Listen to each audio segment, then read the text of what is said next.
Hi everyone, a very good evening to all of you. My name is Ashna Sisodia and you're watching this session on Unacademy's YouTube channel. In today's class, we will be discussing string of pearls and necklace of diamond strategy. String of pearls, this is an unofficial policy of China, and to counter string of pearls, what steps or what initiatives that India has taken, we are going to discuss that in the form of necklace of diamond strategy. Please remember that as similar to string of pearls, which is an unofficial policy, necklace of diamond strategy is also unofficial. So let us start with string of pearls. First of all, what are China's pearls? You have to remember them, their names, as well as in which country these ports are located. And then we will look into India's necklace of diamond strategy as well at the same time. Now this is an important factual part of this particular video. That's why I have kept it in the beginning. So for you to remember the factual part, just write down all the names at one single point in one single page and try to memorize it. So if we have to talk about China's pearls, what are China's pearls?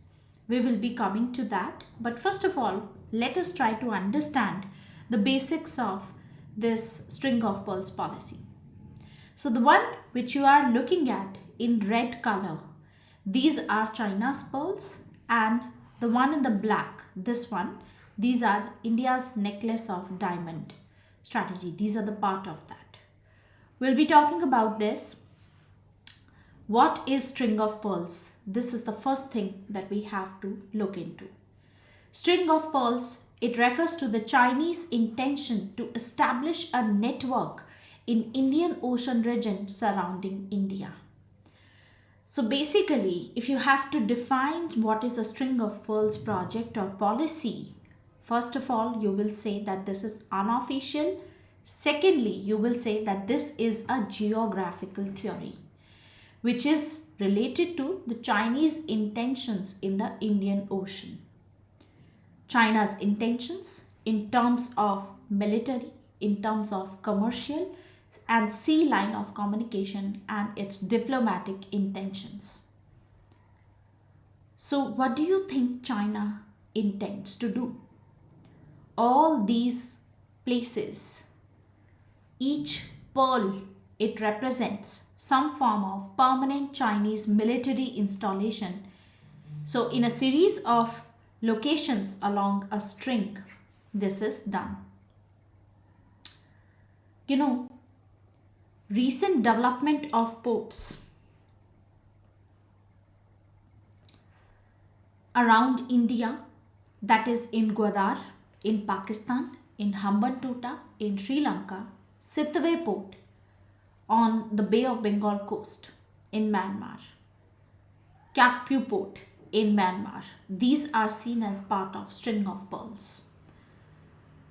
Now, even though as of now these ports are commercial ports, but there is a fear that these could be easily converted to naval facilities in case of a conflict in India. So therefore, these are the locations, the geographical idea of containing India within the Indian Ocean region. In case of any war between India and China in future, China will be left vulnerable because of the Strait of Malacca. So to counter that vulnerability, to overcome that vulnerability, China has unofficially been working on this string of pearls policy. Our foreign policy experts have number of time highlighted over this fact. So if we think about it, if you look at the China's pearls, first is Gwadar port in Pakistan. Then we have Seychelles port in Africa.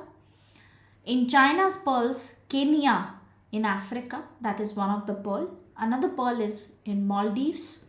Then Hambantota port in Sri Lanka, Chittagong port in Bangladesh, Kakpu port in Myanmar, and Coco Islands in Myanmar also. These are some of the pearls of China. If you look at this in the map, you will see that they are containing India, surrounding India in the Indian Ocean region. They're trying to counter it, they're trying to contain it. So, this is in Djibouti. Recently, China has, has its first official military base in Djibouti. Then they have their, in Kenya. Then Gwadar port in Pakistan. We all know that this is part of CPEC, China-Pakistan Economic Corridor. It passes through that. And then there is Maldives, the Malé port, Hambantota port in Sri Lanka, which has been recently given on lease for 99 years. So these are the pearls of China. First of all, let's talk about the African naval base of China. China has set up a first ever abroad naval base in Djibouti. China has started building the base in February 2016 in Djibouti, which is home to only 8 lakh people. And this is the Arabian Sea. This place is having Arabian Sea at the right hand of India. And, Djibouti is located in the Horn of Africa at the entrance to the Red Sea on the route to Suez Canal. Half of China's oil imports, they passes through this, Bab el-Mandeb Strait of Djibouti, which connects the Mediterranean Sea and the Indian Ocean. And China says that it will use this base to support anti-piracy and UN peacekeeping and humanitarian relief missions. It is not just China, but also France, US, and Japan. These are among several other countries that are already having their military base in Djibouti. Like US has Camp Lemonnier, USA's only permanent base in Africa in Djibouti, which is a few kilometers away from China's new base. And do you know that China is paying $20 million a year as a rent for this base? Chinese banks, they are major funders of at least 14 projects in Djibouti that are valued at $14.4 billion. And what will be its impact on India? Well, you may highlight the strategic impact. This string of pearls, it will lead to China surrounding India. China, which does not have any openings in Indian Ocean, it will be able to dominate it through string of pearls. So strategic clout of India, which we are enjoying today in Indian Ocean, that will come down, that will be reduced. And countries which today consider India as a partner in response to China, these countries may end up in the lap of China. India, which right now proclaims itself as the net security provider of Indian Ocean, this image will be impacted also. Apart from the strategic impact, economic impact will be there. Indian resources will be diverted towards defense and security because of string of pearls. So economy will not reach its potential, which will hamper our economic growth. This may further lead to instability in India and the whole East and Southeast region also. Not only strategic and economic, this is going to impact our maritime security. China's presence, it will pose a threat to India's security through water.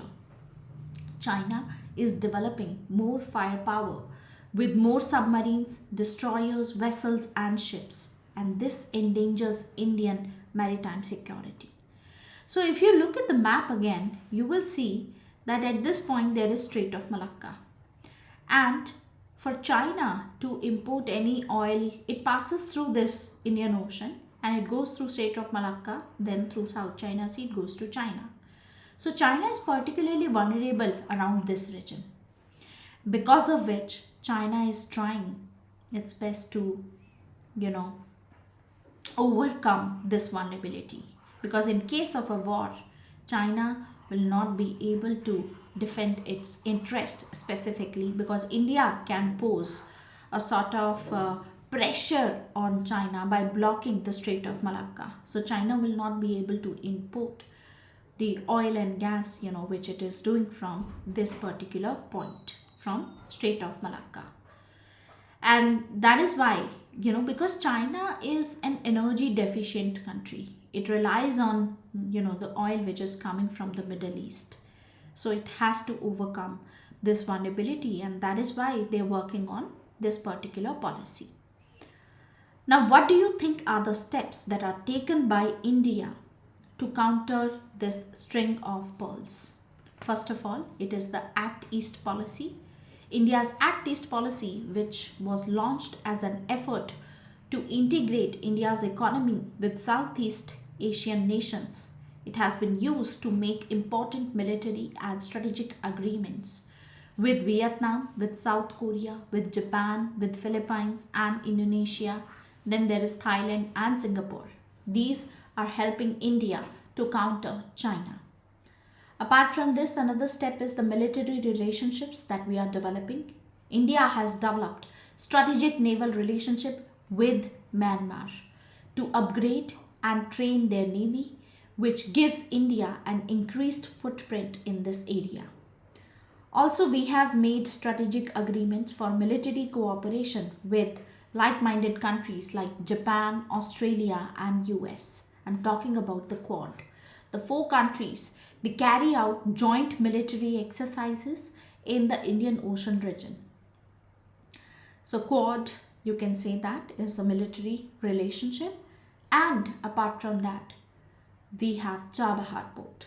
So India is developing Chabahar Port in Iran, opening a new land sea route to Central Asian countries. This is specifically to bypass Pakistan. Chabahar Port, it gives India a strategic position since it overlooks the Gulf of Oman, a very strategic oil supply route. Another step is the strategic pact that we have with France. India and France recently signed a strategic pact opening up their naval bases to each other's warship across the Indian Ocean.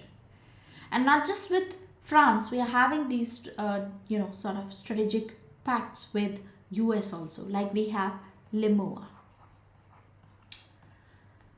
It grants the Indian Navy access to strategically important French ports, including the one in Djibouti, which is home to China's single overseas military base. Then we are also trying to surround China in the north.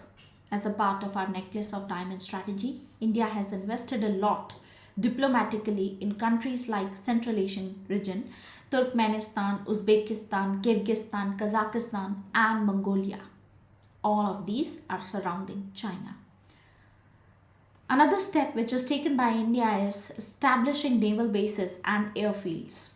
India has finalized an agreement for a new base in the Seychelles, and we have negotiated military access to naval facilities at Oman's port. This is the Duqm port that I'm talking about, and airfields. In fact, a pact allowing deployments from each other's naval facilities was signed with Singapore also in 2017. I'm talking about the Changi port here. With expanded bases on the Andaman and Nicobar Islands at the end of the Malacca Strait, India is therefore raising the stakes in the fight over the waters of Southeast Asia. Then, as a part of this initiative, there is Asia-Africa Growth Corridor along with Japan's partnership. We are planning for this corridor, which can be seen as a response to China's Belt and Road Initiative to counter that. Through this corridor, India-Japan seeks to counter China's rising footprint in the Indian Ocean region. And then the Quad. The Quad initiative, through this, India, Japan, US, they will not only cooperate militarily, but also economically and strategically for free, open, prosperous and inclusive Indo-Pacific region. This is specifically serving in the long-term interest of all these countries in the region, and not only these countries but also of the world at large. India at the same time is focusing on modernizing India's naval power. It is modernizing its naval power. It has completed its nuclear triad by commissioning INS Arihant and has inducted INS Vikramaditya in Navy in 2013. Further, it is indigenously building another aircraft carrier, INS Vikrant. So, to counter this string of pearls, the necklace of diamond strategy has been brought. As we know, China has been expanding its footprint in Indian Ocean region. Indian Ocean region is specific because 70% of the oil, the trade, it passes through this Indian Ocean. So through its debt trap diplomacy and string of pearls strategy, China is expanding its footprint. In fact, with the recent satellite images, they have suggested that China has been modernizing its Djibouti military base. Although, through its debt trap policy, China has lured the strategically located nations around India to borrow infrastructural loans at high interest rates. Once the nations are in debt, China pressurizes them to support its geostrategic interest. So to counter that, India has started working on necklace of diamond strategy. And this strategy, it aims at garlanding China, or in simple words, we can say the counter encirclement strategy. This is also called as counter encirclement strategy. Encirclement strategy. India is expanding its naval bases like in Dung Port, then we have Changi Port, Seychelles, I told you. So, India is also at the same time improving relations with strategically placed countries to counter China's strategy. This phrase necklace of diamond was first mentioned by India's former Foreign Secretary Lalit Mansingh. He was speaking at a think tank in 2011 on India's regional strategic priorities, and that's where he said that India is doing everything it is supposed to do in terms of protecting its interest. And to the doctrine of string of pearls, India has its own doctrine, the necklace of diamonds. Just as the Chinese are building port facilities, we are also trying up naval cooperation with almost all the major powers of the Indian Ocean region. And even though commentators often use necklace of diamonds to describe India's strategic approach to counter China's growing influence in this region, it has not found any mention in the government of India's official discourse. That is why I told you this is an unofficial policy, something which has been termed by the media, by the commentators. The government of India has never officially quoted this policy. Never. That being said, the geopolitical competition for strategic influence in the Indo-Pacific region between India and China, it has progressively been intensifying.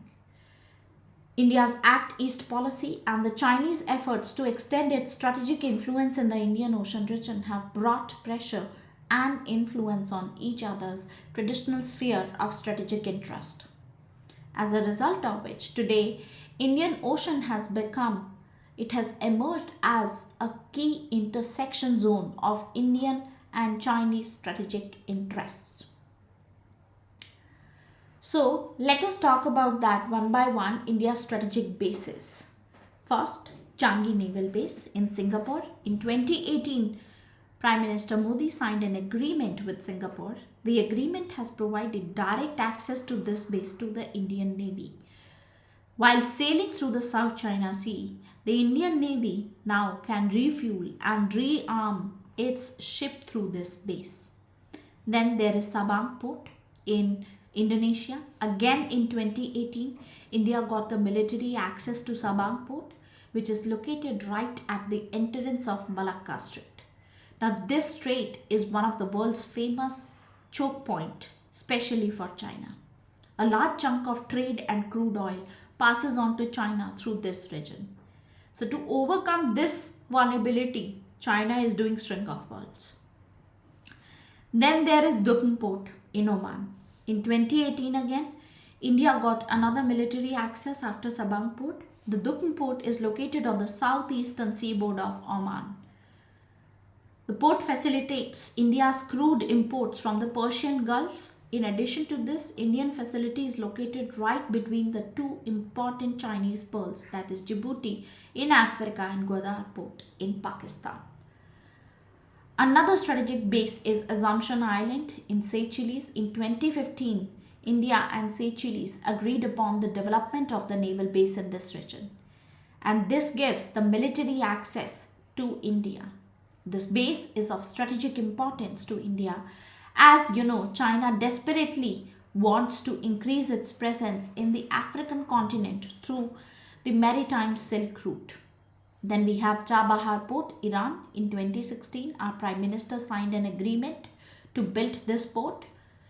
This port provides access to Afghanistan, an important trade route it provides to Central Asia, bypassing Pakistan.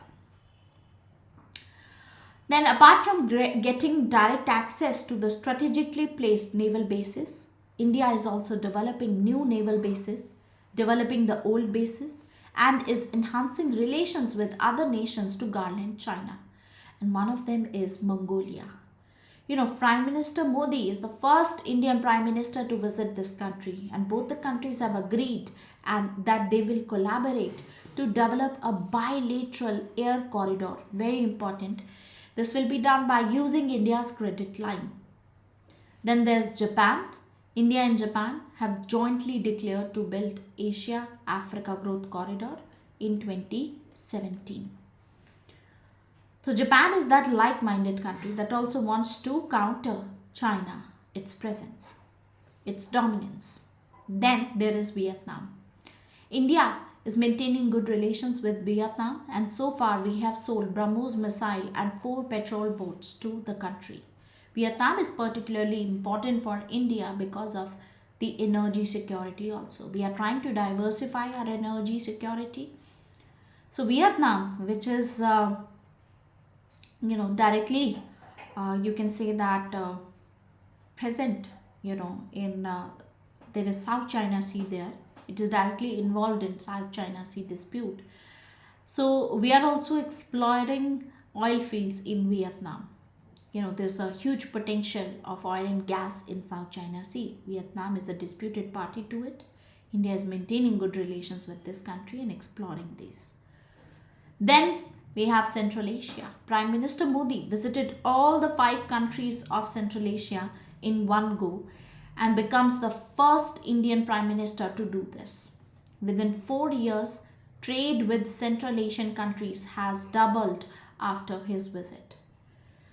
So, we can conclude that India has maintained healthy relations with all the nations in China's periphery, and this will give strategic access to India, and the pattern can be seen as the necklace of diamonds garlanding China in a counter encirclement. So at the end, what can we say about this whole thing? Like a string of pearls and to counter necklace of diamond that has been brought. If a question is asked, which by the way has been asked previously in UPSC, not only in gender studies but also in political science and international relation optional. You can write this in the conclusion part. Now, before we talk about the conclusion, let me tell you one thing, that the full-fledged course on political science and international relation optional is present on Unacademy Plus. We have started recently a new course on paper 1. If you want, you can enroll into it, and while enrolling, you can use my code Ashna Sisodia to get extra discount and personal mentorship free of cost. All you have to do is just use this code. Just simply write my name. You'll be able to get an additional discount on your subscription.